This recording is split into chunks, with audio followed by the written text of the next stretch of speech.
What is up, everybody? This is Lyle with No Hippie Trucking and Transportation. Easing up on that 2 years here at Prime Inc. And I figured now would be a good time for me to do a 2-year review. Now I'm going to be breaking this down into a bunch of different videos, and I will be doing reviews on every aspect of Prime that has touched me. And I'll be putting those reviews in a playlist. So if you go to my channel, click on playlist, go to Prime Inc. Reviews, there's going to be some videos posted under there, and I will add them as I do them. So the first thing I wanted to kind of do a review on was the recruiting process, but things have kind of changed a lot, especially with COVID, so I don't think my review would be totally accurate. So in this video, it's not going to be as much of a review as it is going to be some advice, okay? So as far as recruiting goes in general, you know, obviously their job is to recruit people to the company. So they definitely do a good job at that.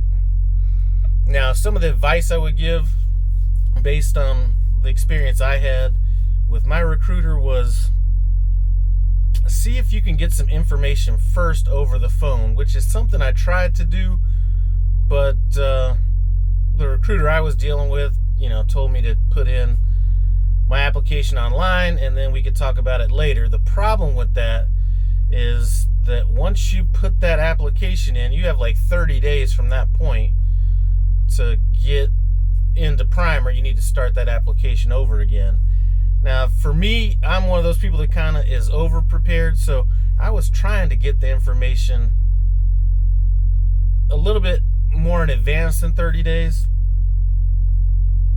Because I like to have everything kind of situated. So anyway, put the application in, got a call from the recruiter, and you know, took a look at my application, everything, told me we were good to go, and then kind of the pressure was on. Now, it happened to be sometime around February-ish of a couple of years ago. Now, keep in mind, I was not thinking about making this move probably for about 60 days. I was right in the middle of getting tax returns handled, and I have to pull, you know, quite a bit of information together to get my taxes done. And seeing as how I was going to be getting into a career that was going to kind of take me away from home, I had things I had to settle up with people that were renting from me, just getting things settled at my house, making sure that everything was kind of in place. So the recruiter I was dealing with had tried to get me to Prime like that next week or something like that. And I was like, you know, I said, listen, I was kind of thinking more like, you know, probably 6 to 8 weeks out, but you know, I could probably move things up and then go to, you know, maybe 3 weeks out. Now, the one thing that kind of irritated me about this was that at this point, this is when my recruiter asked me if I was serious.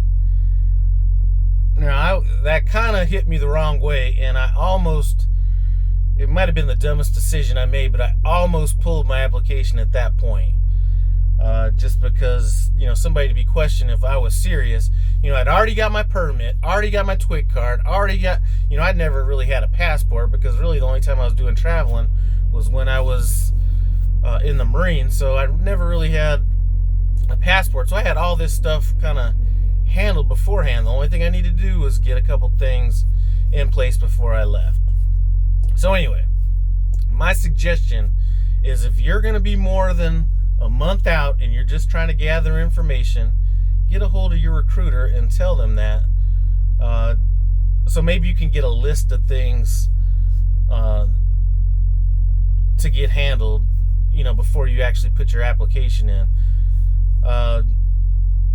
Prime is going to be very particular on your places of employment. You know, this isn't one of those applications where you can kind of wing it and be like, you know, I kind of worked here from here to here, you know, be as precise as you can on that. Don't lie in any application. If you've got, you know, any charges or anything like that, be as forthcoming as you can on that application. That's all I'm going to say. And another thing that I'm going to suggest is when you put that application in online, print that application out so when you go to orientation, you have that information in front of you, because you're going to get a paper application to fill out when you're actually at, when you get into orientation. So the easiest way to make sure that things jive together is that you have a copy of the application you sent, so you can just take it directly from there. When I went through the Salt Lake City terminal. At that terminal, at that time, you had to have your permit before you even went there. At the time, I think in Springfield and Pittston, you went there without your permit. That is one of the things that has changed. So now you're going to have your permit before you actually go there. I think they've implemented a drug test before you actually leave, which is something that they didn't do when I was going through.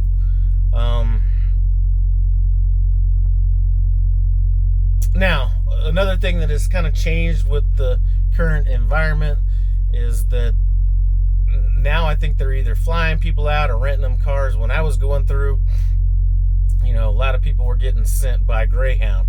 Now, I'm not sure if that situation is going to change once this COVID situation is over, but I would definitely suggest not taking a Greyhound. If you have the means to get there, choose any other way to get there than that. One of the things that I kind of saw when I was in orientation, when everybody was kind of getting things tightened up, and I'm going to include this as part of the recruitment process, was it seemed like some of the things weren't verified until the people were there. So that, to me, as one of the people being overprepared, I kind of thought that was a little bit backwards. It didn't really affect me because I'd been on my previous job for 17 years, lived in the same house for, 3 or 4 years. So, I mean, that was kind of easy for me, but I did see people, rushing to call other jobs and getting to send information and all that kind of stuff. So those are things that I would probably say I would have if I was one of the people that was actually having to scramble and get that stuff handled, I would have probably wanted to wait another week than being put under all that stress, your first day there. But in terms of, I'm just going to be speaking as a whole. The recruiters that I have came in contact with, all have seemed to be pretty pleasant. I mean, the thing that you need to realize is that a recruiter is basically a salesperson. And I'm not saying, Prime is basically cut and dry. There's really not a bunch of, it's not like you're buying a car and, there's anything to negotiate over. A recruiter is basically to sell you on coming to Prime, which really shouldn't be much of a sales job anyway. I mean, that should be like, one of the easiest jobs in the world. So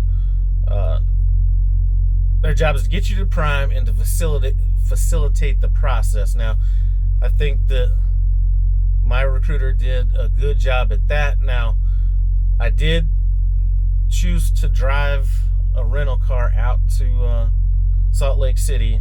Never asked to be reimbursed, anything like that, but the recruiter I was dealing with at the time said, once you get your license, they'll reimburse you for that. So I did go and request that, and then he said, okay, talk to this person. Then I talked to that person, and I don't really know what happened. All I realized was it was going to be a little bit too much of a hassle for me to go through for under $300, so I just let that slide. But recruiting is recruiting. There's really not much for me to talk about in this video. My main points are, if you're not ready to go within 30 days, do not put that application in until you reach that point. Get as much information as you can before then. You can reach out to me. Email is going to be in the description below, and there are several other YouTube channels that you can kind of gather some information from as well. My next videos are probably going to be a little bit more insightful, because we are going to be talking a little bit more white and black than just kind of suggestions and things like that. My next video is going to be on the orientation process with Prime. Now keep in mind, there's 3 different terminals that you could do your orientation at, and I think that all 3 of those are going to be a little bit different. So mine is going to be specific to the Salt Lake City branch. Anyway, that is going to wrap it up for this video. We're going to keep this one short and sweet, but like I mentioned in a previous video, what I'm going to be talking about is orientation.